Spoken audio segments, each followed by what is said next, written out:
Chapter 6. Dallas put her pillow over her head to drown out the persistent noise coming from her cell phone. Surely it was too early to call another human being. She glanced at the clock and saw that it was only 7. She was always awake by 7 during the school year, but she only had 3 days left of summer break, gosh darn it. And today was her wedding day. She sat up straight in bed, reaching for her phone. She didn't recognize the number, but it was local, so she answered. Hello? I didn't wake you, did I? This is your best friend, Felicity, and I'm about to come over with my sister. My cousin Grace is in the bakery, getting your wedding cake finished up, and Patience and I are going to get you all beautiful for Austin. Not that he cares what you have on. I saw the way he looked at you. Dallas blinked a few times. It was a little early for Felicity. Why are you coming so early? She asked, yawning. Austin just called, and he said that Brother Anthony had to do the wedding this morning, because he needed to go to Cheyenne this afternoon. Something about picking up an associate pastor at the airport. Anyway, wedding is at 10, and it's already 7. You want to be at the church by 9:30 to avoid seeing the groom, so that gives us just a couple of hours to get you ready. Do you even know what you're going to wear? Austin said you didn't have a wedding dress, and that's just shameful. I'm going to jump in the shower. I'll see you when you get here. Dallas hurried into the bathroom and showered, washing her long blonde hair. She was sure she couldn't handle Felicity this early in the morning, but maybe Patience would be able to keep her sister quiet for long enough that she could wake up. 15 minutes later, her hair in a towel, wearing nothing but a robe, she went to the door. Now, I know you said you don't have a wedding dress, so we called around after Austin called me last night. Some of the ladies in town had some dresses that you can try. You do want to wear a wedding dress, don't you? Felicity asked. Both sisters had their arms full of garment bags. Dallas blinked a couple of times, opening the door wide so they would come in. I don't really have a preference. I won't feel less married if I get married in green or purple than in white. It was just then that Dallas noticed the little girl from the bakery, again wearing a leotard, tutu, and butterfly wings. Patience smiled at Dallas. You sit down, and we'll hold the dresses up for you, and you can say yay or nay. Dallas sat on the couch, noting that the little girl sat beside her. I'm Dallas, she whispered, shaking her head at a hideous dress Felicity held up. I'm so glad you said no to that one, the little girl whispered. It's ugly. I'm Corinne. I'm a butterfly ballerina. I see that. And a beautiful butterfly ballerina at that. Corinne patted her hair. I know. Dallas stifled a giggle. The dress Patience held up was pretty. Maybe. As they went through the 10 dresses, Dallas consulted Corinne more than once. What do you think of that one? Dallas asked as Patience held up the very last dress. Corinne nodded. I think you should wear that one if you can. There were only 2 maybes out of the 10, so Dallas prayed that one would fit. She was certain Felicity would try to fashion her a wedding dress out of toilet paper if it didn't. She took the 2 dresses and hurried off to her room, determined not to let anyone see her as she tried them on. She didn't want anyone to see that much of her. Not even another woman. She got to her room and pulled on her undergarments and then the first dress, before realizing there was a reason women had help getting ready for weddings. There was no way to do it yourself. Finally, after trying for longer than she should have, she called out and Felicity was there beside her. Felicity quickly buttoned her up, and then walked around her to look, her hand coming over her mouth and tears springing to her eyes. The bodice was intricate lace, but the skirt just flared out. You're beautiful. I think that's the dress. How does it feel? Oh, I can't believe my best friend is getting married. Dallas didn't point out that they'd been best friends for only 5 days. She was certain that little piece of information would matter nothing to Felicity. It feels good. I like it. Do you have white shoes? Felicity asked, her hand going to her mouth. Why didn't we think of shoes? We're going to have to run to a shoe store, and I don't know of any that will be open in time. Felicity, get a grip. I have shoes. Dallas walked to her closet and grabbed a pair of white flats, holding them up in front of her friend. See? Oh, good. I was sure your wedding plans were doomed because of my lack of forethought. Dallas sighed. I thought I'd be getting married in my blue dress with my hair in a ponytail. This wedding will not be doomed. She stepped closer to Felicity and whispered, Do you think Patience would mind if Corinne was my flower girl? I never thought about having one, but she'd be cute. Felicity laughed. That's fine. She even brought her flower girl basket and some flower petals, just in case she wanted her to do it. Be aware, she will dance down the aisle throwing petals every which way, and everyone will laugh. Everyone? It's not like people know we're getting married. There won't be more than 5 or 10 people there. Felicity's jaw dropped. You have no idea who you're marrying, do you? Austin made a few phone calls last night to get some things ready, and then those people made a few phone calls, and so forth. Your reception has a band coming in from Haskell, and there will be a potluck lunch. Patience and I will wear bridesmaid dresses from our cousin Hope's wedding, and Alan and Colby will be standing up with Austin. Dallas shook her head. That was awfully fast. She was sure Felicity was exaggerating. There was no way anyone could have pulled all that off in the 12 hours since Austin had left her house the previous evening.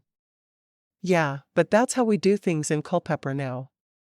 Felicity opened the door. She's dressed. You have to see this. Patience and Corinne came hurrying into the room.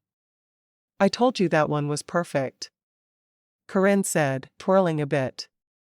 You were right, Dallas said, grinning at the girl. Now what? Corinne rolled her eyes. Now you sit down and let Auntie Felicity do your hair, while Mama does your makeup, silly. She hurried over after Dallas was sitting on a chair, getting right in her face. Isn't there something you want to ask me? Dallas laughed. Do you want to be my flower girl, Corinne? The little girl nodded regally. I would like that a lot.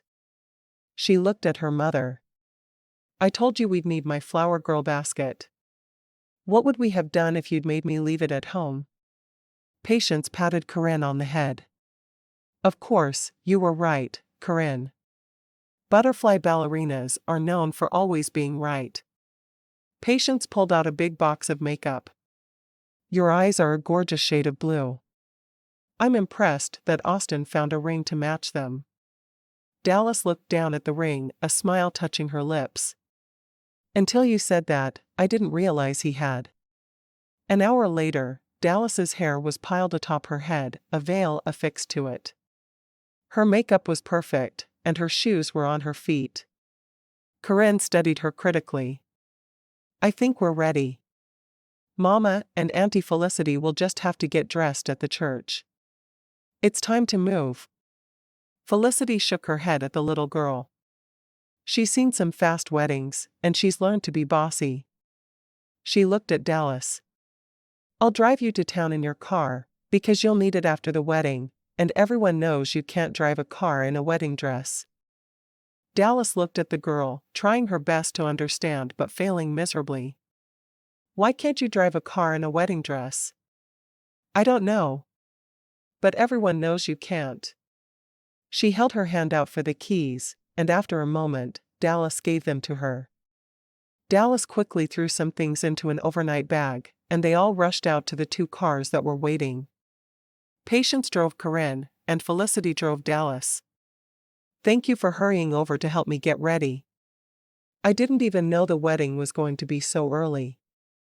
Felicity grinned at her, and Dallas grabbed the dashboard of the car. The girl barely looked at the road as she drove. It's my duty as best friend and maid of honor.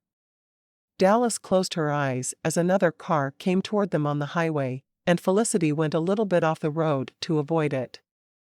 "Are you my maid of honor?" "Well, we're best friends, so I just assumed. I guess I should have waited for you to ask me." Dallas shook her head, feeling as if her life was suddenly careening out of control. It wasn't the fast wedding to Austin that was doing it, either. It was getting into a car with Felicity. "Will you be my maid of honor, Felicity?" "I'd be happy to." "So kind of you to ask me." "I accept, even though it is rather short notice." Felicity pulled into the parking lot of the church, and Dallas drew a deep breath. She felt like she could breathe for the first time since they'd gotten into the car together. Dallas looked around to see if she spotted Austin's truck, but when she didn't, she got out of the car and rushed toward the church. Opening the door, she hurried in, going straight to the bride's room. She knew the church well, because she'd attended there for many years. Lovey came to the back and stuck her head into the room while Patience and Felicity were putting their bridesmaid dresses on. "Oh, good.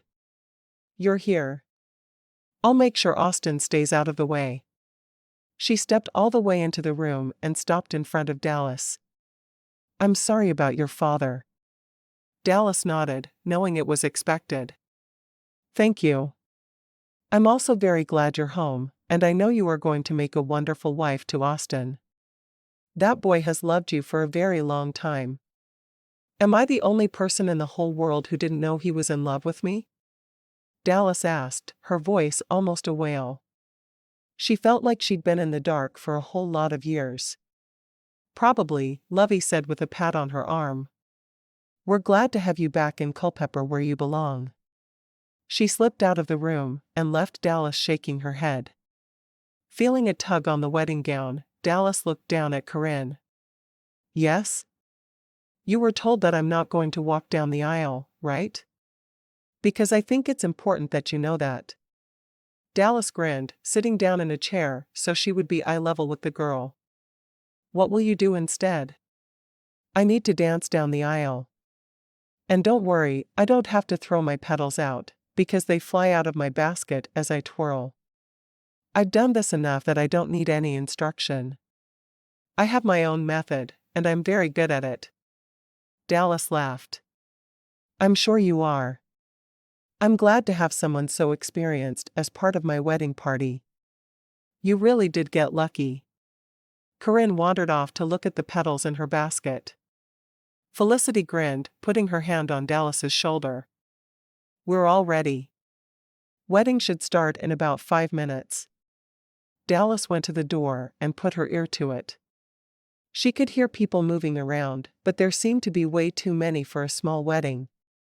There was a knock on the back door, and Felicity hurried to answer it. "Hi, Roy." An older man Dallas had known her whole life stepped into the room. She remembered him coming over when there had been some problems with an outlet when she was a teenager. "Linda sent me in to see if you wanted me to give you away," he said, looking a bit nervous at the prospect. Dallas grinned. "You're Roy, right? Roy Williams, the electrician?" He nodded. "I am. I know we never knew each other super well, but since your dad just died, Linda thought you might appreciate someone to walk with you." Dallas nodded, stepping forward to kiss the older man's cheek. "I'd be honored." Linda stuck her head into the room. "It's time. You staying back here, Roy?" Roy nodded. "Yeah, I'm going to walk her down the aisle." "All right, everyone else get out here then." Patience, Felicity, and Corinne all followed orders, knowing that when Linda spoke, everyone listened. "Are you going to tell us when to walk, Wiggy?"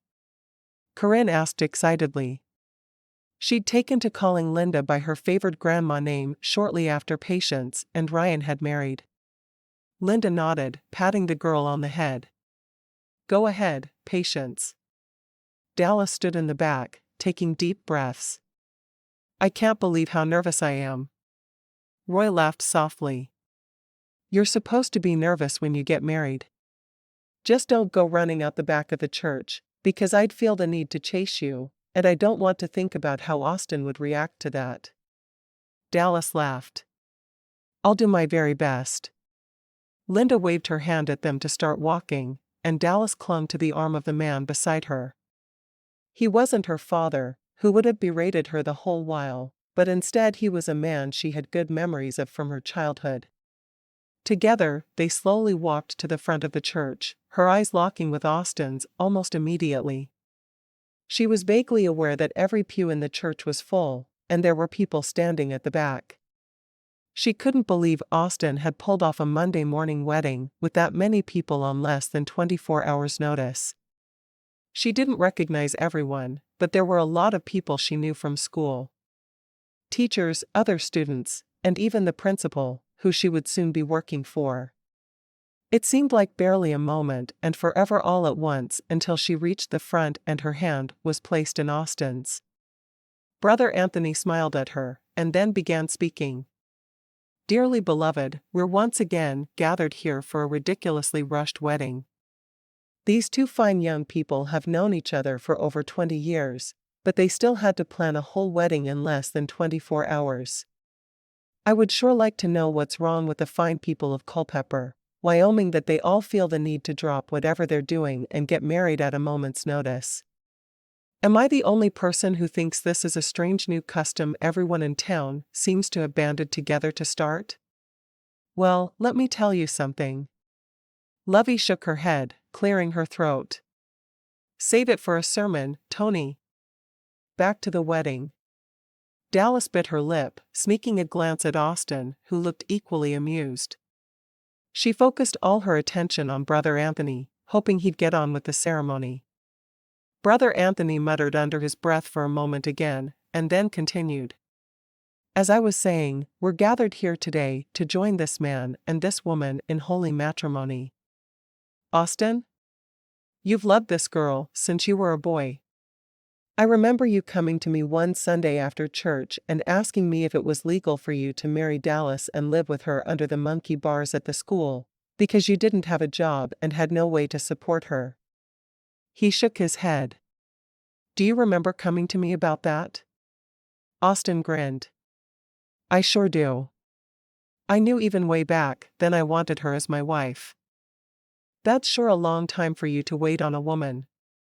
I feel like I'm asking a question that everyone here already knows the answer to, but that's kind of how it goes with a wedding ceremony, isn't it? Austin, will you take your fellow Texas City, Dallas here to be your lawfully wedded wife? To love her and have babies and yell and make up?" Austin looked down into the smiling face beside his, knowing he was doing the smartest thing he'd ever done in his life. "I do." "And do you, Dallas, promise to spend the rest of your life with the man beside you, not running off to Cheyenne and raising kids with him?" Dallas chuckled softly. "I think I can do that, Brother Anthony." "Well, then I hereby pronounce you two as married can be. Would you kiss already?" Austin turned toward her, his arms winding around her as he pulled her into his arms. His lips on hers were gentle yet insistent, and she wrapped her arms around his neck, clinging to him as she kissed him back. She forgot all the people who were watching, and all the people who had made fun of her. Today was about Austin, and she was going to love him with everything inside of her. When Austin finally raised his head, looking down at her with a grin, he whispered, "I told you that you were mine." "It's about time I told the whole town, huh?" She laughed softly. "Seems to me like you told the whole town 20 years ago." Chapter 7. When Dallas turned and saw the sheer number of people that were gathered for her wedding, she was overwhelmed. She'd had only a vague awareness of them as she walked toward the front of the church. Looking at Austin, she asked, "How on earth did you arrange all this?" "You were at my house until 8 last night." He shrugged. "It only took a few phone calls to very choice people." His arm around her, he led her toward the fellowship hall, where he knew the food would be waiting. "Have I mentioned how gorgeous you look in that dress yet?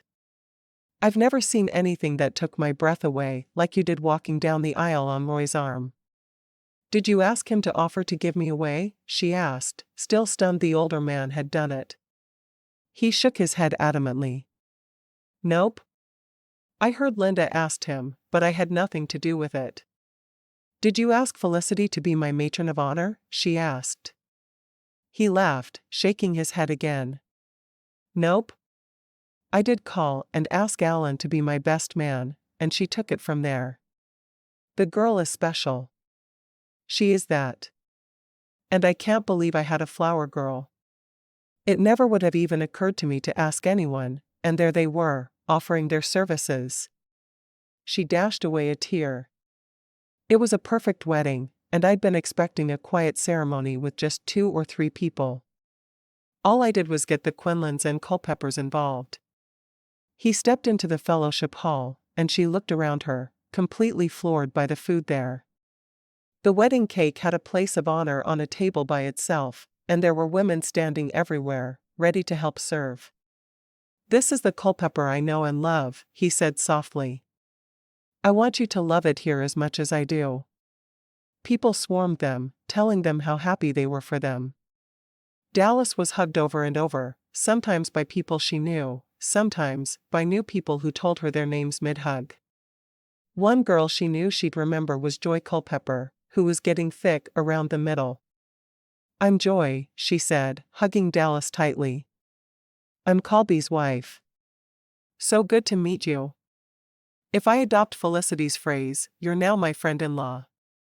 Joy laughed in a way that could only be described as, well, joyful. Why don't we decide to be friends instead of friend-in-laws? I don't know about that, Dallas responded. Felicity offered me best friend status. Oh, that cousin of mine is out to win you over first, isn't she? Joy asked with a laugh. She linked her arm through Dallas's, dragging her off to Colby. Look who I found. Colby grinned at Dallas, leaning down to hug her tightly.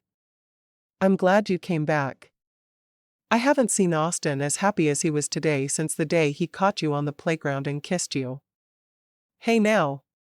Austin complained from right behind Dallas. Hands off my bride, and don't be going giving all my secrets away. Colby just laughed. You gave me permission to say whatever I wanted on the phone last week. I'll never forget it. Austin pulled Dallas back against him, groaning loudly. Give the man an inch. Colby pulled Joy close to him. Yeah, whatever.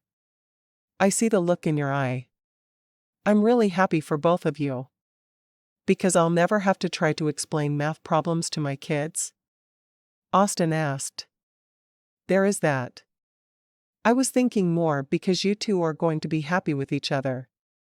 You need to have a baby soon, because my kiddo here is going to need a friend to tell all her secrets to. Her? Joy asked, spinning to him. You finally admit it's a girl? I admit nothing. Colby said, grinning at her.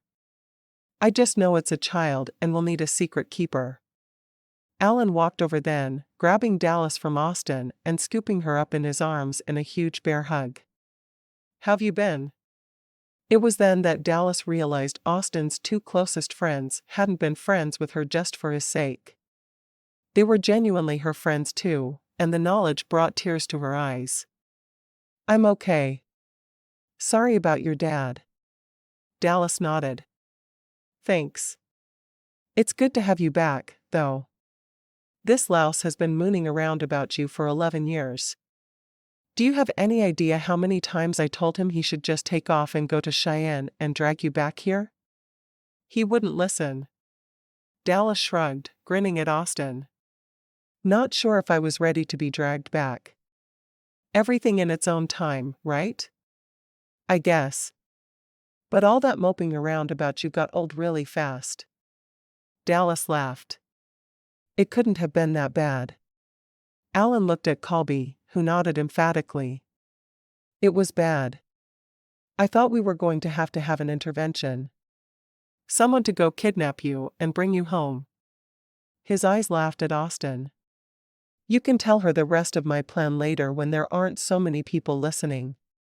I think we're supposed to be eating, Dallas said, trying not to blush, but knowing it didn't work. Joy shook her head at Colby. Don't be teasing my new best friend now. New best friend? Colby asked, frowning. You girls better not be ganging up against us now. Joy shrugged at Colby. I'm hungry. Time to feed the baby. Colby groaned. Hopefully there's something baby's hungry for in that mess of dishes. He took Joy's hand and led her over to the line of food, and Dallas followed, Austin right behind her. Dallas looked up at Austin with a grin. I think your friends have met their matches. I know they have. Wanna know a little secret? He asked softly, his lips against her ear. What? They were always jealous of me in high school, because I knew who I'd end up with. There was never any doubt that you would be my wife. They dated different girls, always wondering if they'd find the right one. Really? They didn't think you were crazy for settling on me? He laughed. They thought you were beautiful, funny, and smart. They were right, you know. She shook her head at that. Only a blind man could look at me and think I'm beautiful. I have 20/20 vision, sweetheart. She didn't say anything else as they walked down the line, and she got a little bit from each of the dishes, afraid to hurt anyone's feelings. Asterisk. It was 2 more hours before they were able to leave the church and head to the house where Austin had grown up. Dallas had been there many times over the years, although the two dads had preferred to hang out in the bar whenever possible. There had always been a good supply of booze in the house for them to share, though. Dallas looked around, noting the subtle changes Austin had made to his living space. She turned to him with a frown. I think I want our own house.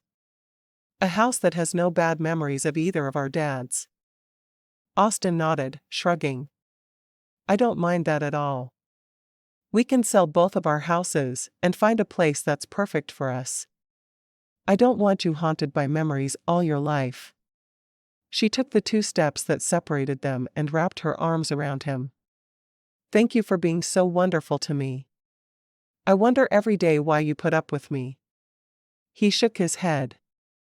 I've told you why over and over. You belong to me. For some reason, he couldn't tell her he loved her. He wasn't sure why. He knew he did, and had since they were young, but the words didn't come freely. She nodded. Brother Anthony seemed to say that today. Of course, it was so convoluted by the time he was done, it was hard to tell if that's really what he said. I have sat through a lot of Brother Anthony's weddings over the years, but that one is the one that makes all others pale. I don't know if he was really that much funnier than usual, or if it was because it was my wedding. To you. He sighed. You know, I do have one complaint about our wedding day, though. What's that? She asked. You're wearing altogether too many clothes. Dallas blushed. Well, I do believe it's your job to see that the clothes are removed. Wanna know why? He nodded. Why? Because I couldn't get out of them on my own if you paid me to do it. There are too many buttons up and down my back. I don't know how a bride would get dressed without someone helping her. I always thought it was just a togetherness thing when bridal parties got ready together, but it's not. It's so the bride can actually get ready, because wedding dresses are made very stupidly. Is stupidly even a word? He asked, frowning. She shrugged. It felt like a word, so I used it. You got a problem with that? Hey, you're the teacher, not me. She turned her back to him. Would you please deal with all these ridiculous buttons? He leaned down and pressed a kiss to the back of her neck, glad her hair was all out of the way atop her head as it was. I will gladly deal with all these buttons. She tilted her head forward. I think I'm going to like being married. He laughed. I know I am. Wanna know why? She grinned as he threw her words back at her. Why? Because I get to hold you and touch you every night for the rest of our lives. I like the sound of that. Me too. He made quick work of her buttons, although the size of them made him wonder what the designer was thinking. Why do they put teeny tiny buttons that are too small for a man's hands on wedding dresses? Do they think your chambermaid is going to be undressing you instead of your husband? Don't ask me. I didn't buy the thing. I don't even know who it belongs to. Austin laughed at that. Could be anyone in Culpepper. The town really came together for our wedding, didn't they? They really did. She shook her head. I realized something today too. What did you realize? His hands on her shoulders turned her back around so she was facing him, and he pushed her dress off her shoulders, watching as it fell, his eyes glued to the skin he'd just uncovered. I thought that Alan and Colby tolerated me, because they were your friends, but I realized today that they were my friends too. When they saw me and hugged me, they didn't look like they were just putting up with me. They genuinely like me. Yeah, they do. They always have.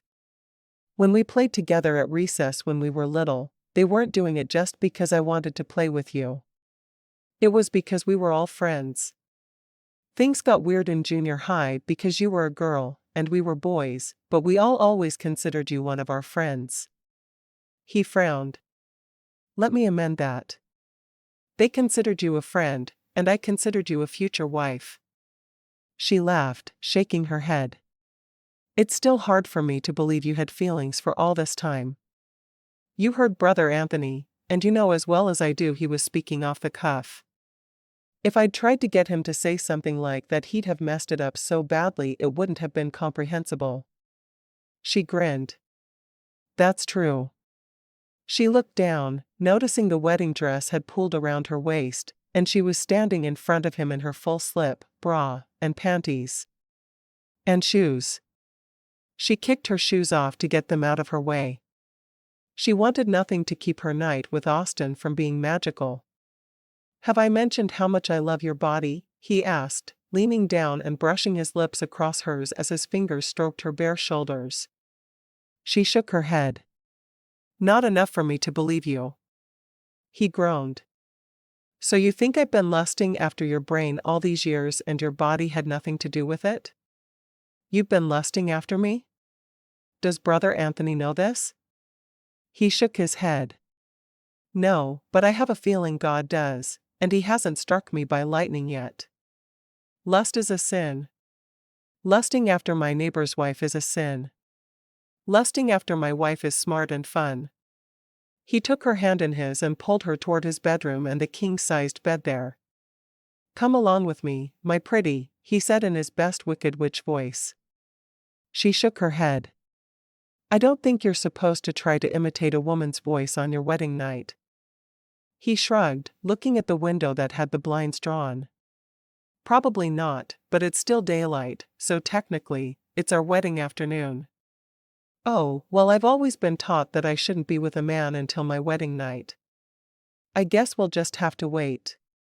She sat down on the foot of his bed, making sure her dress fell to the floor at her feet as she did. She was surprised it had stayed up for as long as it had. Well, if you think it's a sin to make love with your husband when it's not nighttime, I'm about to introduce you to living in sin, my love. He sat down beside her and kicked off his shoes and socks, before turning to her and cupping her face in his hands. And it all starts with a single kiss. She sighed, leaning toward him and stroking his shoulders through all his clothes. She quickly went to work divesting him of his suit jacket while she kissed him back, her tongue stroking his top lip. She felt him shudder against her and grinned. You're wearing way too many clothes. You just want me for my shoulders.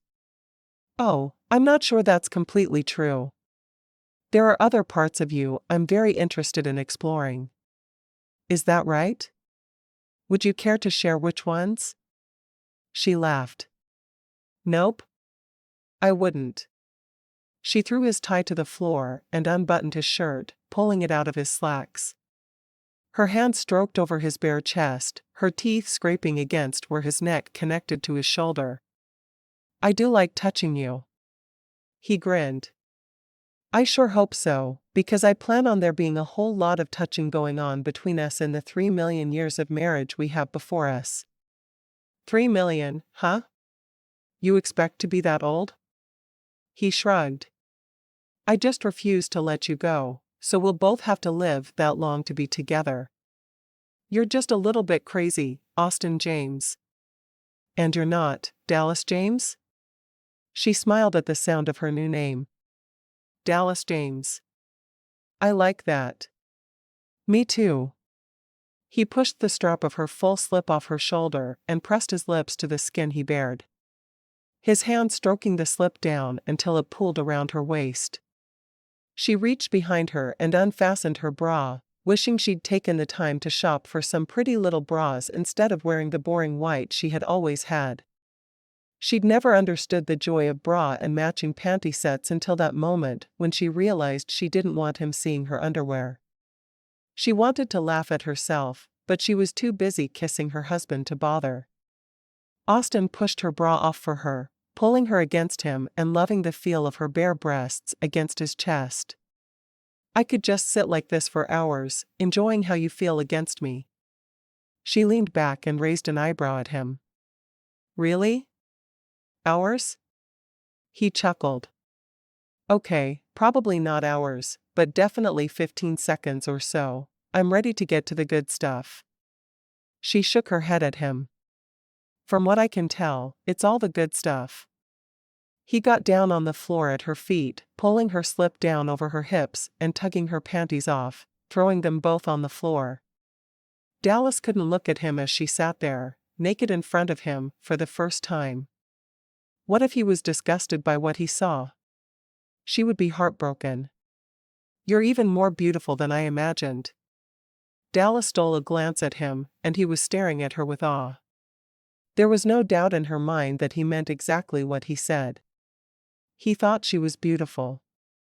All the years that her father had berated her for her body, all the years she'd spent hiding when she had to change in a locker room was down to this moment. Austin was looking at her as if she was the most beautiful human being on the planet, and all at once, she believed him. She didn't believe she was the most beautiful, because that would stretch the imagination too far, but she believed he believed it. And that's all that mattered. She felt a tear trickle down her cheek, but his thumb was there to catch it. Thank you. The words were barely a whisper, but he heard them, and as always he understood. You're everything to me, Dallas. Thank you for coming back into my life and marrying me. Thank you for being you. She shook her head, catching his hand and pulling him off his knees.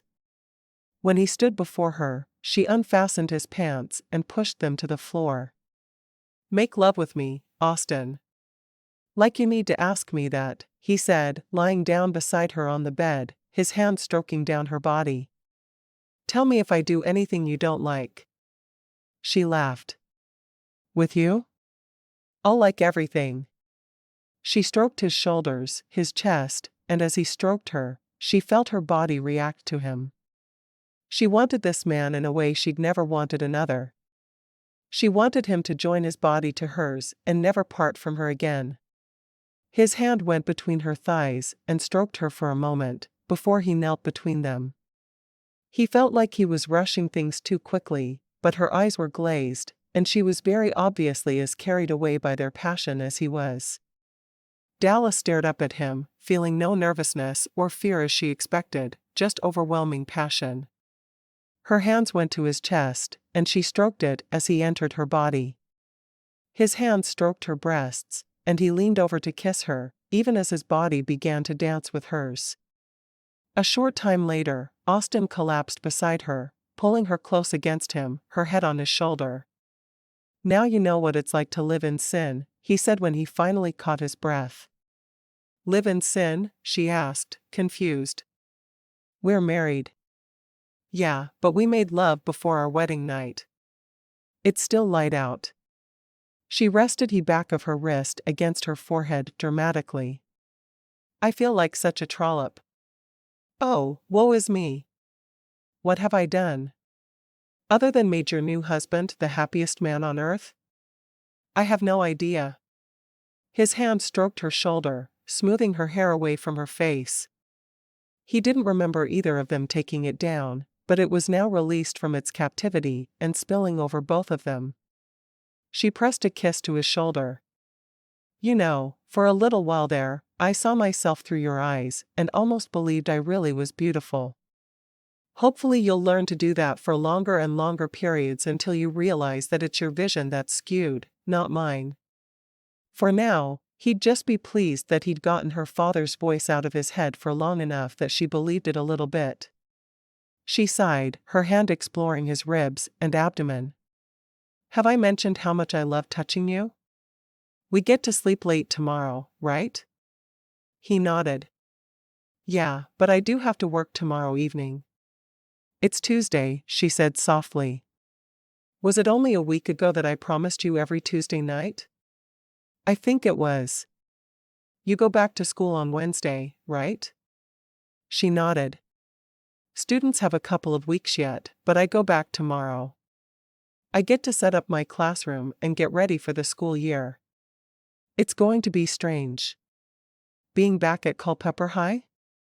Yeah. And teaching all levels of math. I'm used to a big school. I taught 5 periods of Algebra 1. Here I'll be teaching pre-algebra through calculus. It's going to be a much bigger challenge. He grinned.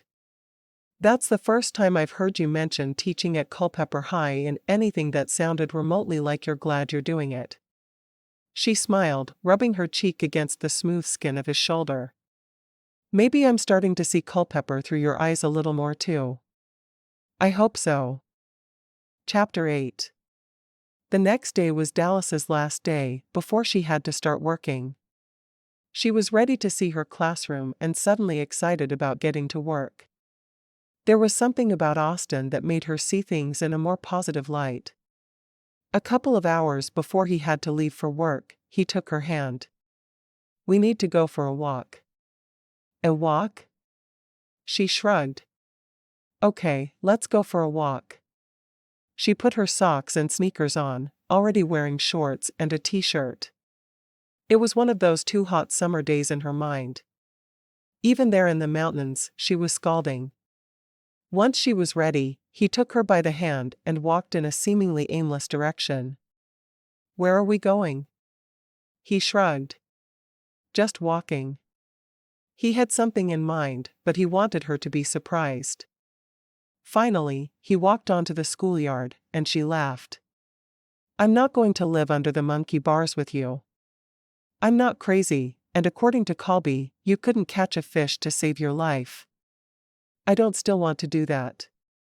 I'd rather have a bed to be in with you every night than sleeping in dirt that could get places.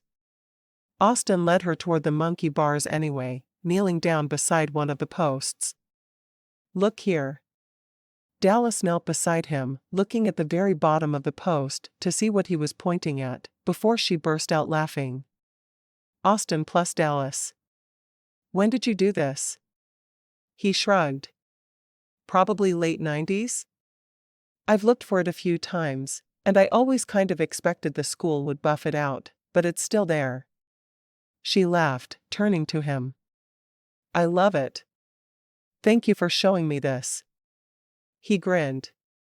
I thought, because it was the first romantic thing I ever did for you, we should do each other right here. Just once. Her eyes widened, and she shook her head, laughing. I'm not having sex under the monkey bars at our old elementary school. What if some kids walked by? He looked in every direction, obviously making sure no one was coming, before cupping her face in his hands and kissing her until her toes curled. I guess that will have to do. She shook her head, looking at him with a dazed look. Think we have time to get home and make some memories before you have to go to work? He pulled his phone from his pocket and glanced at the time. Probably not. Darn it. I'd call someone in for me, but they've all been working extra to cover my shifts for a week as I've followed you around like a lost puppy dog. Like you've ever done that. It was more like being beside me, so I always had an incredibly broad, sexy shoulder to cry on. You should come dance with me tonight, though. No one will mind. They hadn't been apart since the wedding, and he kind of wanted to keep her with him for as long as possible. She thought about it for a minute before nodding. "I'll do that." She got to her feet. "It's been a long time since we sat in the dirt together." He grinned. "We'll have to do it more often. Remember when we'd play with my Matchbox cars here?" She nodded. She'd wanted to play Barbie, but she'd never dared to ask, because she was always sure he'd never want to play with her again if she confessed to liking girly pursuits. He was her only friend, so she couldn't make him angry. "If I'd asked to play dolls, would you have done it?" He laughed. "Probably. But I would have insisted that I was the daddy and you were the mommy, and that meant I got to kiss you a lot." She shook her head. "I can't believe you were thinking about kissing when we were that young." "I don't think I would have been if you hadn't come along." He reached down a hand and helped her to her feet. "Let's go home. I need to grab a sandwich before I head to the bar." She frowned. "You realize that starting tomorrow, we're going to have exact opposite schedules. I'll be up early, and you'll be staying up late." "I hadn't thought of that." "I'll make the day shift guy switch with me." "The bar's open during the day?" He nodded. "He doesn't get a ton of business, which was why he's been working days. He's the least experienced bartender. He serves a few drinks and does some short-order cooking, making meals for anyone who wants one." "I didn't know you were equipped for that." He shrugged. "Sure. For little stuff. He'll make eggs or a burger or something. We're not talking gourmet." He glanced over at her. "I'm sure we'll lose all of our early-in-the-day customers to Bob's Burger Barn as soon as it opens. Rumor has it that Bob can make a burger like nobody's business."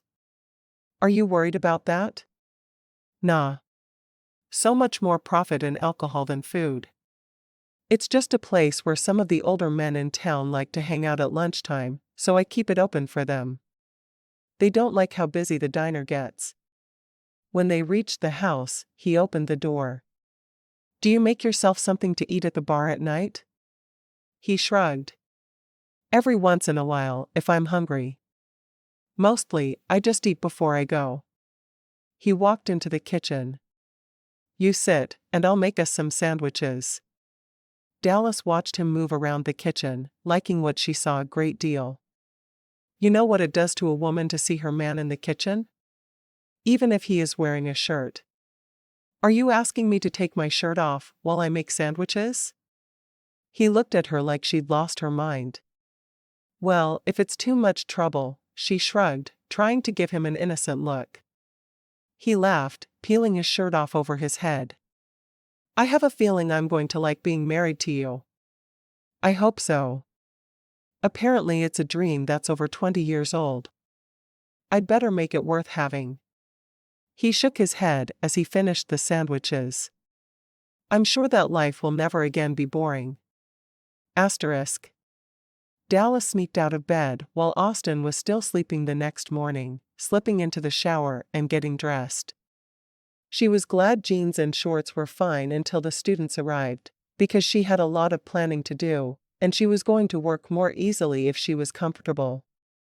Once she was dressed, she leaned over and kissed Austin. "I'll see you later." He yawned. "I'll bring you lunch at school." "Sounds good." With one last kiss she was on her way, nervous about her first day. She pulled up in front of the school and went to the entrance she'd been told would be open, and stood outside the school for a moment, nervous about entering the building. She was a lot stronger than she'd been back when she graduated, but that didn't make it any easier. After a moment, she pulled open the door and walked down a short hall to the office, noting the musty smell of a school that had been locked up all summer. She passed the gym and shuddered. She had terrible memories of classes in there. When she got to the office, she leaned on the counter. "I'm Miss Gustafson, the new math teacher." The secretary smiled at her, handing her a key. "You're in room 143. Can you find it?" "Yes, this is my alma mater." Dallas turned to leave the office, but was stopped. Dallas, I'd like to talk to you for a moment before you go to your classroom if you don't mind. It was the voice of Mr. Shoemaker, who had been the principal even when she'd attended school there. He'd always been an affable sort, loved by kids and teachers alike. She was glad he was still there. Mr. Shoemaker, it's good to see you. Dallas walked over to him. It's good to see you again. You were always one of our most promising students. I'm glad you'll be teaching here. She hadn't gotten to see him during the interview process, because the hiring was done by the school board. I'm really glad to be here. I'm sorry about your father. Dallas nodded, her eyes steady. Every time someone told her they were sorry about her father, she wanted to say she wasn't, but how rude would that be? Thank you. So glad you married Austin James yesterday, he asked. That boy had it bad for you, even when you were in school here. 'Bout time you put him out of his misery. Dallas shook her head, surprised that even the principal had heard the rumors when she had no idea. How does everyone know that? We got married just yesterday. I'm glad you finally put him out of his misery. He clapped her on the shoulder. I expect great things to come out of your classroom, Dallas. Welcome to the team. No pressure, though, right? She asked with a grin. He chuckled. No pressure. We both know exactly what you're capable of. Now stop wasting my time and get to work. She hurried off to her classroom, already feeling better about her day. The secretary had been very kind, and the principal was exactly as she remembered him. She opened her classroom door and stepped in, immediately going to the window to try to alleviate the mustiness. She walked around the classroom, trying to get a feel for it. She'd been teaching in the same room for 7 years, so it was strange to know this one would be hers.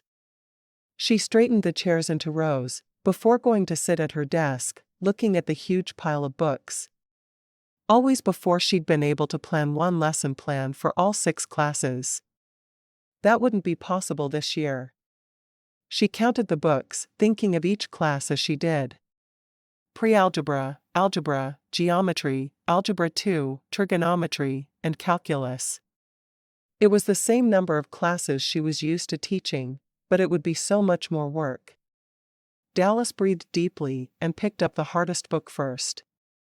She'd plan out calculus first and work her way to the easier classes.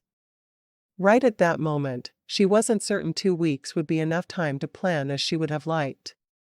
Normally, she planned out the whole school year in advance so she would have time to grade papers and tests, as well as be there for her students. Math seemed to be the hardest subject for a lot of kids, so she was determined to be there for them all.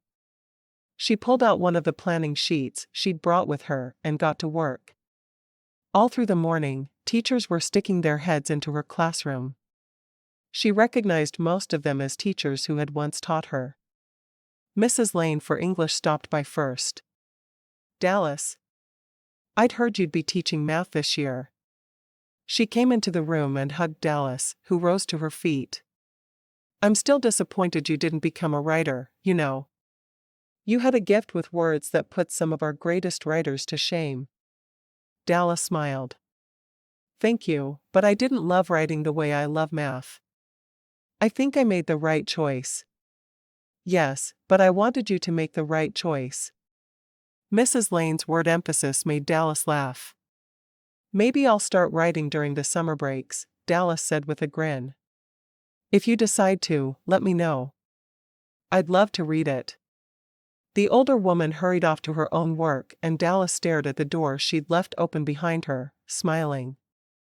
By the time Austin arrived with a takeout lunch from the diner, Dallas was ready for a break. She had papers spread out all over her desk and had just stood to stretch her legs. He knocked on the open door. Secretary gave me your room number. This is the old math room, isn't it? He shuddered. It hurts just walking in here. She laughed, walking over to take the drinks he carried. Setting them down on the bookshelf behind her desk, she said, "Give me a second, and I'll have this ready for you." She quickly put all the papers and books she'd been using in a pile and set them on one corner of her desk, before carrying a chair to the front. "There. Now we have a table to eat on." He frowned, setting the bag down. "This wasn't how I had it pictured." Dallas walked to him, kissing him quickly. "What's wrong with it?" "I was hoping I could sit in one of the student desks, and we could play bad student." She shook her head, laughing softly. "No way. You've lost your mind." He sat down in the chair opposite her, grinning. "I had to try." "No, you really didn't, but I won't hold it against you." She reached for one of the burgers he'd brought, unwrapping it and taking a bite. "I was hungrier than I realized." "Did you eat breakfast?" he asked. She shook her head. "No, I was running a little late." "How was your morning? Anything eventful happen?" "Oh, several of the teachers have stopped in to say hi. So many that we had as teachers are still teaching here. Mrs. Lane came to tell me she looked forward to working with me, but she wished I'd chosen the right profession." Austin looked at her blankly for a moment, and then he groaned. "That's awful." She grinned. "I thought so too. Mr. Shoemaker was really sweet. I feel different being back here as a teacher. Not nearly as suppressed." "Glad to hear it, because I'm not about to let you run back to Cheyenne. This is where you belong. With me." He reached out and wiped a bit of mustard from the corner of her mouth with his finger. "I talked to Megan Barrows today." "Who's that? New in town?" He shrugged. "Not really. She's been here for 7 or 8 years. That's new to me. She's a real estate agent. She has a couple of houses for us to look at." "Okay. When do you want to look?" I told her Saturday would be good." He took a sip of his drink through the straw, making a loud slurping sound as he reached the bottom. "Does that work for you?" She nodded. "Sounds perfect. Are you working Saturday?" He shook his head. "I got someone to cover the weekend shifts, and starting in 2 weeks, I'll be on days." "Oh good. That sounds perfect." She liked the idea of their schedules being more in sync, especially as they were getting used to living together. "If you're home in the evenings, you can cook me dinner every night." Austin frowned. "Didn't you learn anything from Homie C? The woman cooks and brings the man his slippers, while he sits in a chair watching television." "Stop trying to rock the boat, Dallas." She rolled her eyes, eating one last fry and pushing the rest toward him. "I'm stuffed." He took one of them, sighing dramatically. "We've been married 48 hours, and already you think you can do whatever you want and order me around. It's like you learned nothing from college."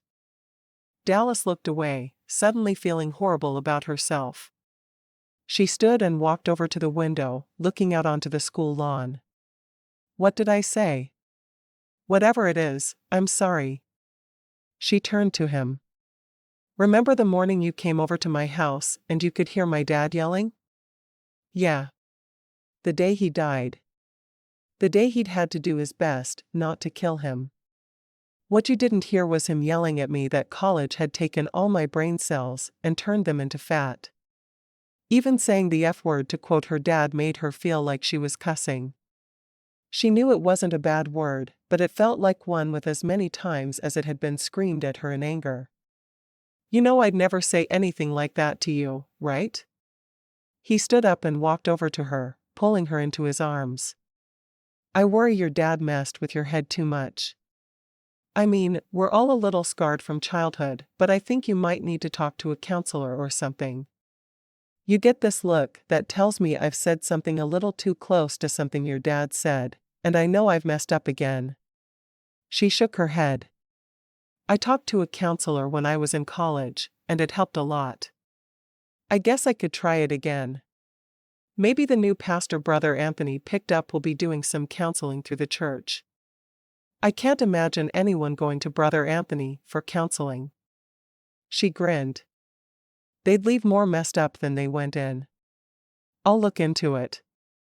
As long as you know I'm happy with you. I don't want you to think this has anything to do with our marriage. I know it doesn't. It's all about that jerk you had for a father and all the horrible things he used to say. He stroked his hand down her back. I would like to see you talk to someone about it. All right. If it will make you feel better, she said with a grin, knowing she did have a lot to work through, even though it was different than what Austin was thinking. What she needed to work through was the enormous guilt she felt for not grieving her father. For being relieved at his death. She even had some guilt for marrying the day after his funeral. Oh, that's so kind of you. He tilted her face up to his and kissed her softly. I need to head out, and you look like you have a lot of work to do. She groaned, looking at her desk. I'm trying to plan out a year's work of lessons for 6 different classes. I taught 6 classes every day in Cheyenne, but they were all the same class. This will be a challenge for sure, but I'm not sure I'm up to it. Oh, please. If old man Javowski could teach 6 different classes per day, you know you can. He helped her clean off her desk. I'll see you after work tonight. She winked at him with a smile. I'll make sure I get a nap. You do that. As he walked away, Austin thought about their conversation, worrying about her. She did need to see a counselor, and soon. He knew there was so much she wasn't talking to him about, and that was fine, as long as she talked to someone. He couldn't help worrying about her. Dallas sat back down at her desk, pulling the calculus book toward her once more. She loved learning calculus and playing with imaginary numbers, but she'd never had the opportunity to teach it. When she'd taken it in that very classroom all those years ago, there had only been 2 students in the class. If she had a roster, she would know what size of class to deal with. Teaching 2 students was very different than teaching 30. She sighed. Whatever else it was, the school year was going to be a huge challenge for her. She picked up her phone. First things first. She found the number for the church by Googling it and tapped it. Lovey, Brother Anthony's wife, answered as she usually did. Hi. Is the church offering counseling at this time? Dallas, dear. Is this about your father or your new marriage? Because if it's the new marriage, you should just give it some time. So much for trying to be discreet. Dallas should have known the older woman would recognize her voice. It's not about my marriage. Is there counseling? Yes. The new assistant pastor, Benjamin, is going to be doing some counseling. He seems to be better suited for it than Tony. Is there any way I could get in to see him? Dallas asked. Of course. Could you come after church on Sunday? I'll be there. After Dallas ended the call, she frowned. It wasn't just the guilt about how she felt when her father died. It was the nightmares. She wasn't sure how much longer she could hide them. Chapter 9. Dallas woke up, sitting up straight in the bed. The dream was the same as she'd had every night since her father died. She was with Austin, and they were slow dancing in front of her father's headstone when a hand came up out of the ground, trying to drag her down into the grave. Her father's words changed every night, but they always meant the same thing. She shouldn't have married so quickly. She should have taken time to mourn him. She should miss him more and not be relieved at his death. She got out of bed and walked into the kitchen, getting a drink of water. It had been a month since her father's death, and the nightmares weren't getting better. She'd thought they would by now, but they just seemed to be getting worse. She had enough on her plate being a newlywed and teaching 6 different classes. The nightmares had to stop. She felt arms come around her from behind. Are you all right? Setting the glass down, she turned in Austin's arms and rested her head on his shoulder. I'm sorry, I woke you. That doesn't answer my question. Austin knew something was bothering her, and he'd known it since their wedding. What's wrong? She sighed. I'm just having weird dreams. About my dad. He frowned. How long have you been having them? Since the day he died. Dallas took his hand, leading him into the living room and sitting close to him on the couch. Thankfully, it was early Saturday morning, and neither of them had to work the next day. The dream always starts with us slow dancing on his grave, and then he grabs my ankle and tries to pull me in with him. He berates me for not being sad when he died, for feeling relieved, and most of all, for marrying you right away. She rubbed the back of her neck. Every single night. Austin frowned. Why didn't you tell me you were having dreams like that? What could you do? I'm talking to Pastor Benjamin about them, and he's trying to make me feel better and come to grips with things, but it's just not working. So why do you think you feel bad? He asked. What exactly do you think you did wrong? She shrugged. He was my father. I should have loved him. It should have mattered to me that he died and was unhappy with me, but more than anything, I shouldn't have married so quickly. Austin shook his head, not sure why he was surprised about the nightmares, but wishing she'd told him from the beginning. He was your father. I think that's the only part that you got right in everything you said. As your father, it was his responsibility to help you to grow up in a way that didn't leave you a puddle on the floor. He should have taught you about how beautiful and strong you are. He should have praised you for being so smart, but instead, he only treated you like you were put on earth to be his doormat. You realize all the fault lies in him and not in you, right? You realize you're not obligated to love a man who has treated you like excrement your entire life. She shrugged. Shouldn't I have felt something when he died? And should my first thought have been, thank you, God. He can't hurt me anymore? How can that possibly be the right way to feel about someone? How did you feel when your mother died? He asked, trying to convince her from another angle. I cried for months. I still miss her every day. I know if she were with me, I'd be able to work through this. That shows me that the fault isn't with you. She was a good mother to you. I remember watching the two of you together so many times over the years and thinking what a great relationship you had. And when you lost her, you grieved. I remember it happened during the school year, but your dad wouldn't let you stay home from school more than a couple of days. You came to school with bloodshot eyes every day, and you barely spoke, even to me. He shook his head. That's the normal way you grieve when someone you care about dies. You're normal. The way your father treated you was what was wrong with that relationship, not how you reacted to him. But shouldn't I have felt bad that we didn't make amends before his death?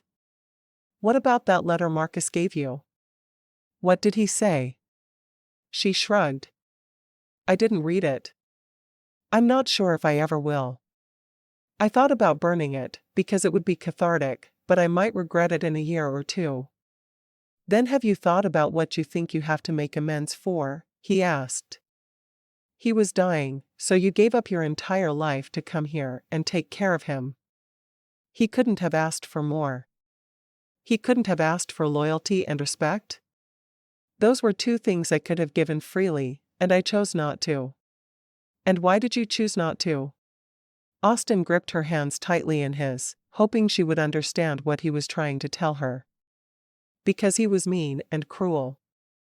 But no matter how mean and cruel, he was still my father. I should have respected him. He sighed, taking her hand and getting to his feet. I know you're going to work through this, and you're going to be a better person for it. You're going to be a better mother for it. Dallas stood and followed him back into the bedroom, slipping under the covers with him. I'm sorry I didn't tell you I was going through all this. I can see why you didn't. You take everything on yourself, and you always have. You probably thought it was your fault that you were having the nightmares, because you didn't have the proper respect for your dad. And you probably thought that I would think you weren't capable of feeling love and respect for someone." A tear slipped from her eye as she nodded. "You've always known me better than anyone. Then know this. I know how deeply you can love. I know how much you respect people who deserve it.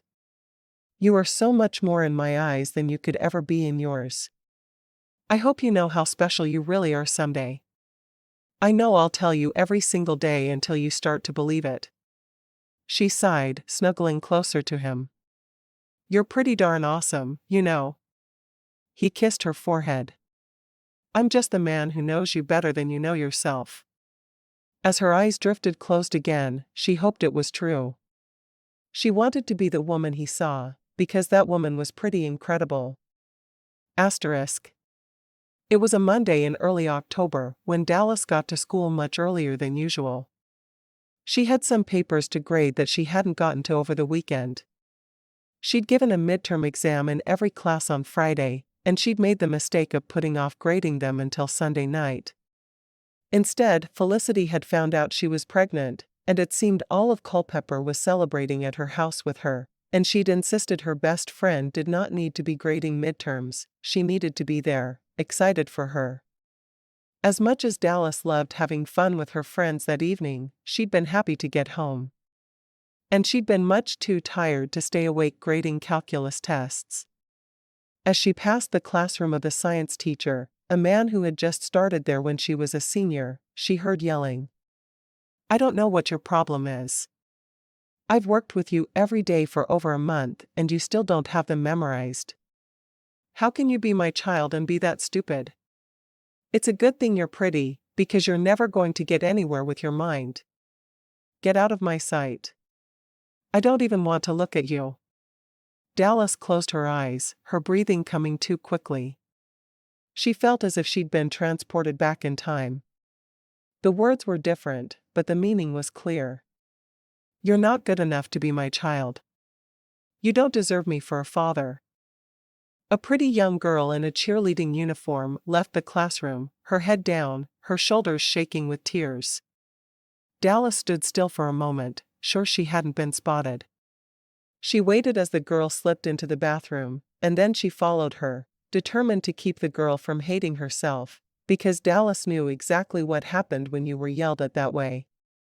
She opened the bathroom door as quietly as she could, moving to stand at the sink to wait for the girl, one of her algebra students, to emerge. She could hear retching sounds coming from one of the stalls, and she wondered if the girl was so upset she threw up or if she was forcing it. When Deirdre, the pretty blonde with her short skirt and green eyes, left the stall and spotted Dallas, she stopped in her tracks. "Mrs. James." "Hi, Deirdre. How'd I do on my algebra test?" Deirdre asked with a fake smile, obviously trying to make it seem like everything was all right. She went to the sink and splashed water on her face, carefully patting it dry with a paper towel. "I haven't had a chance to grade them yet. I was going to do it last night, but one of my friends found out she's having a baby, and we were all celebrating until late." Deirdre opened her purse and carefully started applying her makeup. "Oh, that's great. Does she want a boy or a girl? I heard what your father said to you, and I want you to know that if you need to talk, I'm here to listen. My dad sounded a lot like yours, just did. I don't want you to blame yourself." Deirdre stared at her for a moment, her eyes filling with tears. "I have no idea what you're talking about." Dallas nodded. "I know you don't." She set down the big bag of books and tests she carried and scribbled her number onto a piece of scratch paper, handing it to the girl. "If it gets worse, you have somewhere to go and a number to call. I will do anything I can to help you." She said nothing else, instead turning to leave the restroom. She knew from experience that pushing it any further just then would only make matters worse. She walked through the quiet halls to her classroom, bumping into Mr. Slocum, the science teacher and Deirdre's father, when she'd almost reached her classroom. "Good morning, Mrs. James. I didn't realize anyone else was here yet." Dallas smiled, refusing to let on that she had any idea what had happened. I'm not usually here this early. I have lots of tests to grade, and I knew if I stayed home, I'd just crawl right back into bed. He laughed. I can understand that. Grading papers isn't one of my favorite tasks either. She walked into her classroom and closed the door, rubbing her fingers over her face. She was obligated as a teacher to report the incident, but she worried Deirdre would only deny it. She could see it in the girl's face. Still, she'd have a conversation with the principal when she had a free period. She had no choice. Asterisk. Those are some serious allegations, Dallas. Mr. Shoemaker sat behind his desk, his hands folded in front of him. Are you sure of what you heard? Dallas nodded, hating that she was the one to have to report this. With her history, no one would want to believe her. I'm positive. I talked to Deirdre in the restroom right after it happened, but she denied it. After a quick mental debate, she told the rest of it. When I walked into the bathroom, she was vomiting. I don't know if she just got so upset she vomited, or what happened. She may need to see a professional. Mr. Shoemaker nodded. Are you sure you're not seeing something that's not there? He held up a hand, knowing she'd become upset. I have to ask. Most people in town were aware of how your father treated you years ago, and I'm afraid it will be questioned. She closed her eyes for a moment, before nodding. I'm positive. If you think about it, I'm going to be the person who will spot that type of abuse better than any other. Don't you think? She opened her eyes and looked straight at the principal. I just wish someone had done the same for me. I can certainly understand your reasoning. He stood up, offering his hand to Dallas. Thank you for coming to see me. I'll do what needs to be done from here. Dallas slipped back into her classroom, dreading her 6th period algebra class. She didn't want Deirdre to be there, because she didn't want to see the girl's accusing eyes, but she wanted her to be there, so she'd know the girl was all right. She took a deep breath and smiled as Austin slipped into her classroom, lunch in hand. I saw you forgot your lunch on the counter this morning, so I brought it to you. She got up without a word and walked into his arms, clinging to him tightly. She couldn't tell him what had happened, because it was against the law, but she had to feel his strength. Austin didn't know what was happening, but he did know she needed him. He wrapped both arms around her, the lunch box containing her sandwich still clutched in his hand. Rough day? He asked after a minute. She nodded. The roughest in a long time. She swiped the tears from under her eyes as she pulled back. Thank you for bringing me my lunch. Happy to do it. How much time do you have left in your free period? She glanced at the clock on the wall. 5 minutes and this room will be filled with students who are not all that eager to learn geometry. He flinched as if she'd struck him. Geometry? Who can blame them? Please tie me to a tree and whip me with a cat o' nine tails instead. She laughed. Some people don't consider all math to be different forms of hideous torture. Austin shook his head. Those people are masochistic. Dallas pointed toward the door, realizing Austin was, as always, just what she'd needed to finish getting through the day. She'd never loved anyone like she loved him, and she was sure she never would again. The thought hit her like a ton of bricks. She loved him. It wasn't just that he was good to her. It wasn't just the physical attraction. She was in love with Austin James. Go. I'll see you at home in a few hours. Did you get your tests graded? Not yet. I can do 1 or 2 more before my next class if you go. He winked at her. I can sure see where I'm not wanted. As soon as he left, Dallas sank into her chair. She loved her husband. If she could just get through the mess she'd started with Deirdre that morning, maybe she could tell him. When 6th period came, Deirdre was missing, as she'd suspected. Trying to not call attention to herself, She asked as she always did when a student was missing, "Has anyone seen Deirdre?" One of Deirdre's best friends, another girl in a cheerleader uniform, answered. She got called out of fourth period, and no one's seen her since. She left her books there and everything. All right, Dallas said with a nod. Thank you. She stood and started passing out the tests that she'd just finished grading. Most of these were very good. There were a couple of you that didn't score as high as I hoped, and I made a note on your test asking you to come see me. We can arrange for some tutoring. She grinned. Trust me, it's not shameful to need tutoring in algebra. My husband never would have made it through without me. The kids all giggled. One of the girls, Alexis, asked, "Isn't your husband that hot Austin James?" My mama said all the girls thought he was pretty sexy. Dallas blushed. I think it's time to move on to another subject. It was funny that her students found Austin hot. They were right, of course, but it was still funny. During seventh period, Deirdre and Mr. Shoemaker entered her classroom while she was frantically finishing up the test grading. Deirdre had obviously been crying. Dallas stood walking around her desk, afraid of what was about to be said. She could lose her job if the girl was able to convince the authorities Dallas was lying, but more important to her, she wanted Deirdre to get the help she needed. Deirdre sniffled. I was wondering if I could have my algebra test. I'm going to go live with my grandmother in Laramie for a while. Digging through the papers on her desk, Dallas found the girl's test paper, taking it to her. Best grade in the class. You aced it. Thank you, Mrs. James.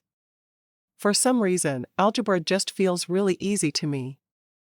You just keep remembering how smart you are. Deirdre nodded, the tears starting again. I didn't say thank you this morning when you talked to me, and I should have. No one has ever acted like the way my dad talks to me is a bad thing. Thank you for caring. Dallas closed her eyes, wishing Mr. Shoemaker wasn't there. I understand better than anyone. You remember that if you need to talk, I'm here for you. After the principal and student had left, Dallas sat down and rubbed her eyes, trying not to cry. She was thrilled Deirdre was going to get the help she needed, but she couldn't help but wonder what would happen to Mr. Slocum. Asterisk. After supper that night, which Dallas had cooked despite her protests that she never would, she sat beside Austin on the couch, snuggled against him as she read a book by her favorite author, Katie Crabapple, and he watched Monday Night Football. She wanted badly to discuss the situation at school, but she couldn't. Her phone rang, and she absently reached forward to get it from the coffee table. Hello? Mrs. James?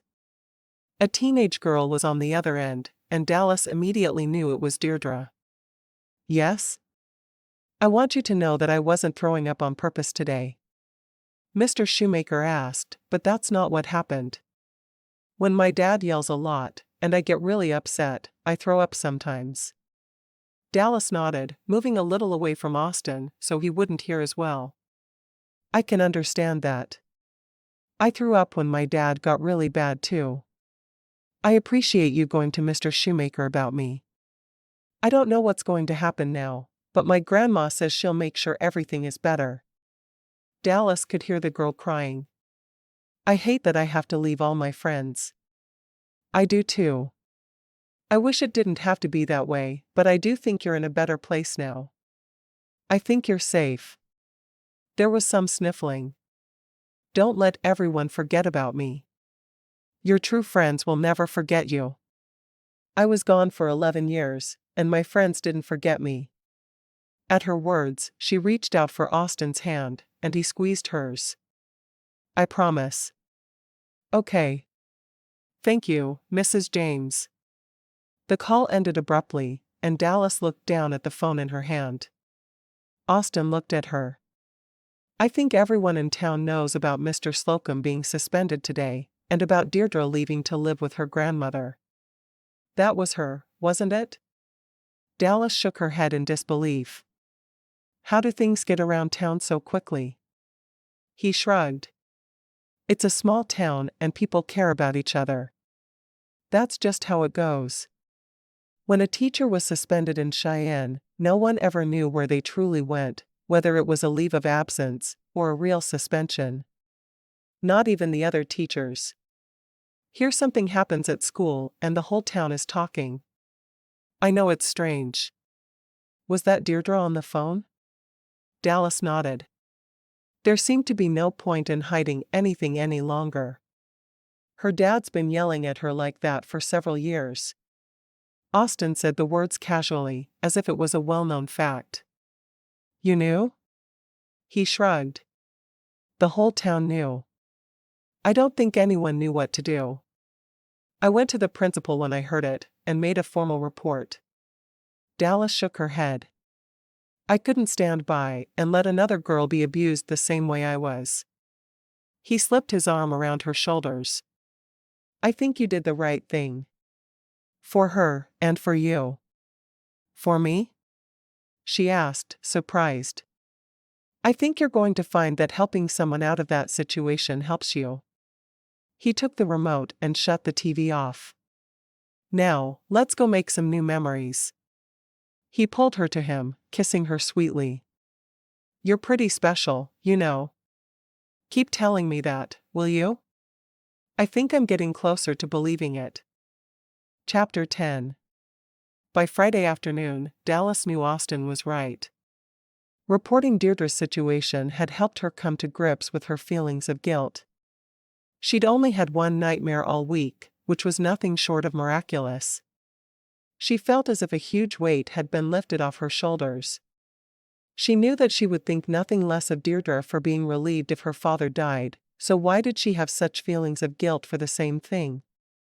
She didn't know, but she was going to move past them.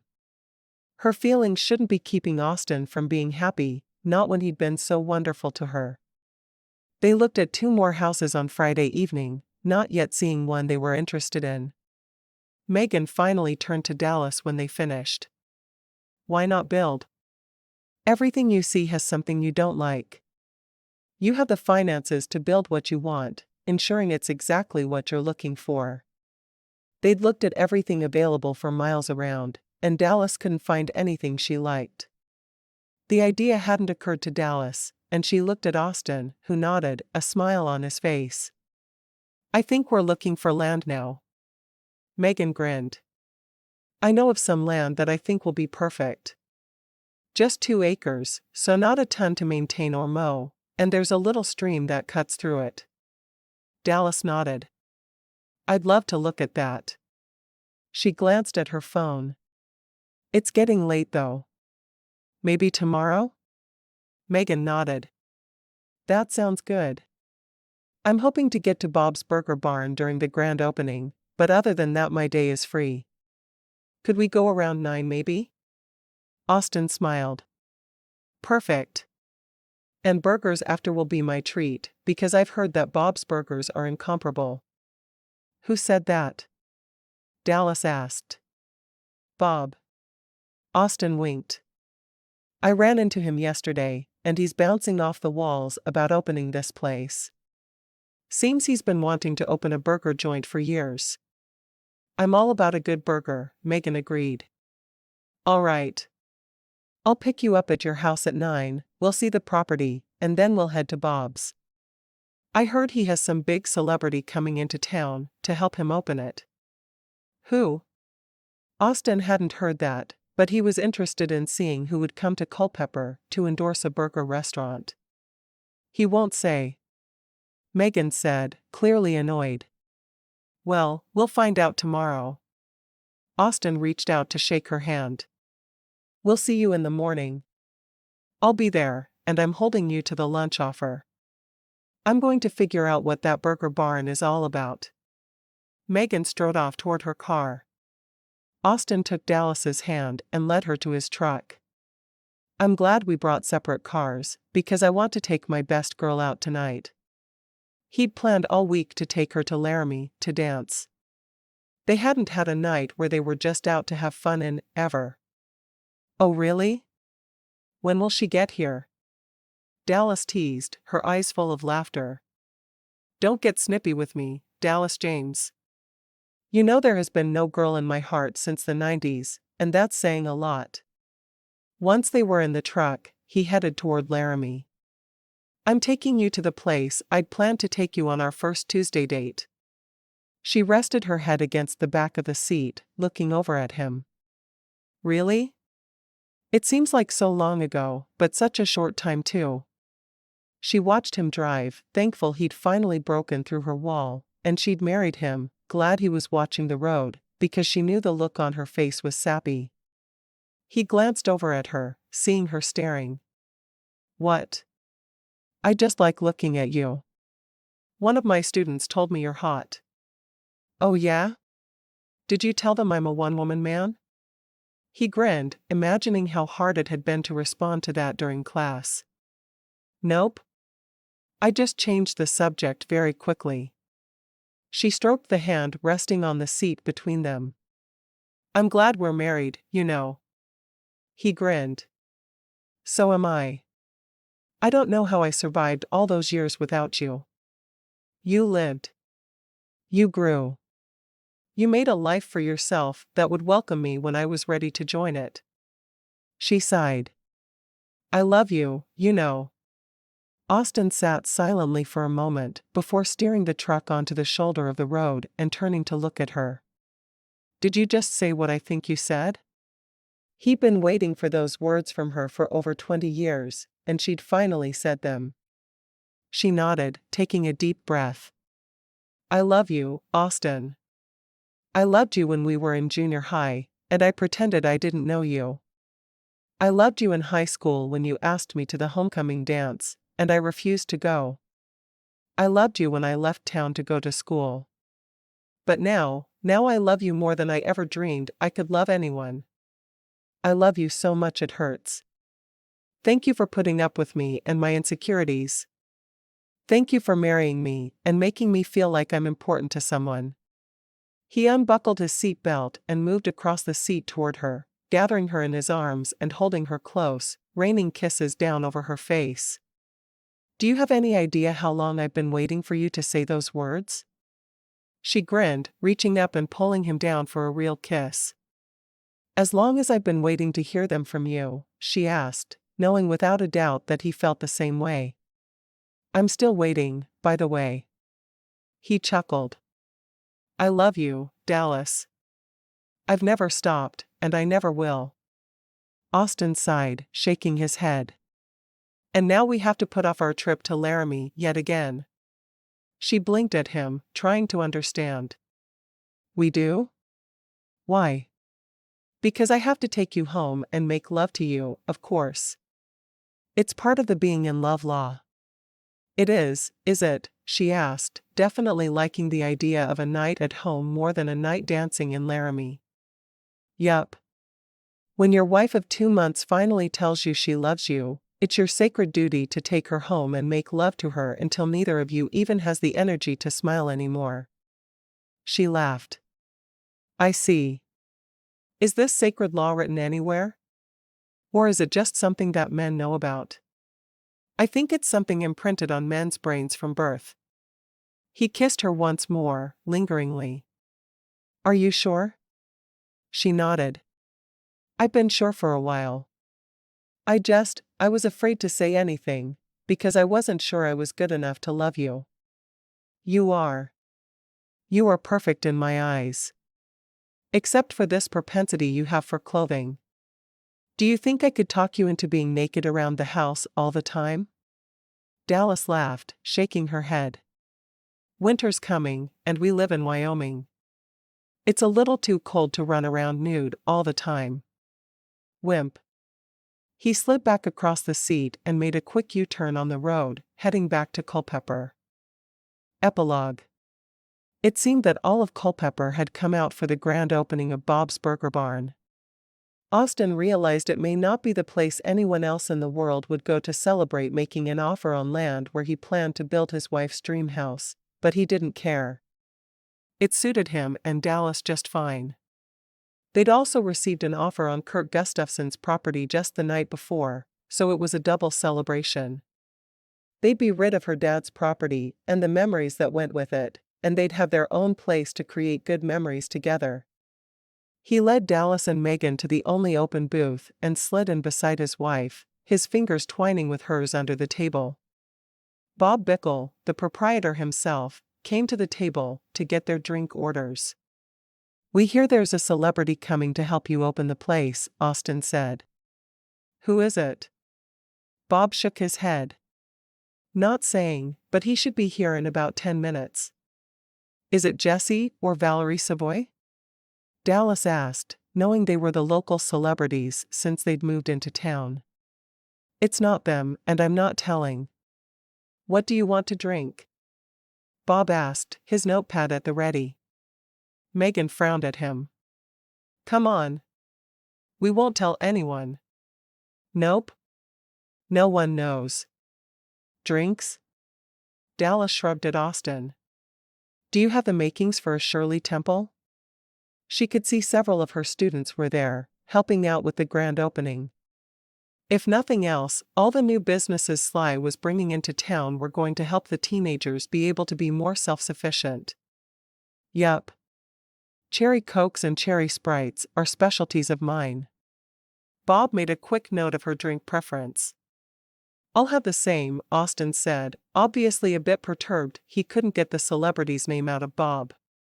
"Diet Coke for me," Megan said. "What burger do you recommend?" Bob shrugged. "They're all fabulous. Read the menu, and you decide." He hurried off to fill their drink order. Megan frowned after him. He could have been more helpful. Dallas shook her head. Maybe he feels that picking one of the burgers would be like choosing between his babies since he created them all? Maybe. Megan stared down at the menu, reading over the different choices. "There are a lot of burgers on here." Dallas shrugged. He does seem to be some sort of burger expert. She looked down. "There are onion rings. I like onion rings." He's also got fries and sweet potato fries. "And something called fried cheese curds?" "I've never even heard of those." "Maybe we should get an order of each and split them." While they discussed what they wanted, their drinks were dropped off and Bob scurried away. They were still talking about the menu when a silence descended about the room. Dallas looked over at the doorway and laughed softly. She understood immediately. A man in a cowboy hat, jeans, and a western shirt, who didn't look at all out of place in the room full of Culpepper residents, stood with his arm around a woman, who looked almost afraid to be the center of attention. She stood rigidly beside him as he spoke. "Hi all. I'm not sure who here knows me, but I'm Bob Bodefeld, and I play Bob on Lazy Love. This is my sweet wife, May, who would rather I didn't introduce her, but when a woman is this beautiful, who can resist?" He paused for a moment, giving his wife a loving look. "When I heard someone was opening a restaurant called Bob's Burger Barn, I knew I had to be part of the grand opening, so I flew up here to say hi." Bob Bickle hurried toward him with a pair of scissors, handing them to him. Someone had strung a huge red ribbon, bedecked with burgers, across the middle of the room. The actor cut the ribbon to the cheers of everyone before turning to the proprietor, Bob Bickle. "These had better be good burgers, Bob, or I'll have to ask you to take my name off your building." Bob Bickle laughed. "If you eat one of my burgers, and you don't like it, I can promise you, I'll do just that."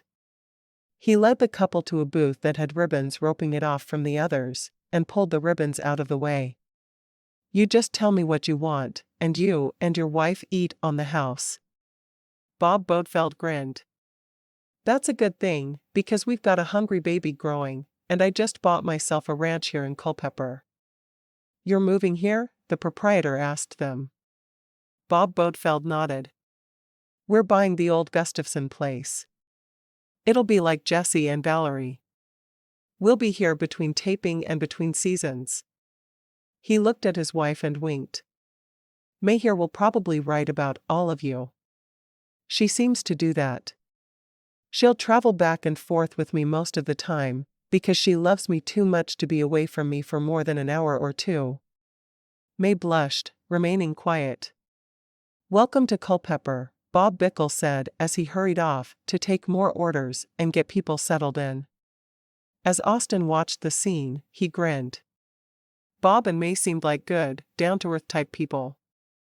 With as many good people as there were moving into Culpepper, he knew his sweet wife would continue to be happy.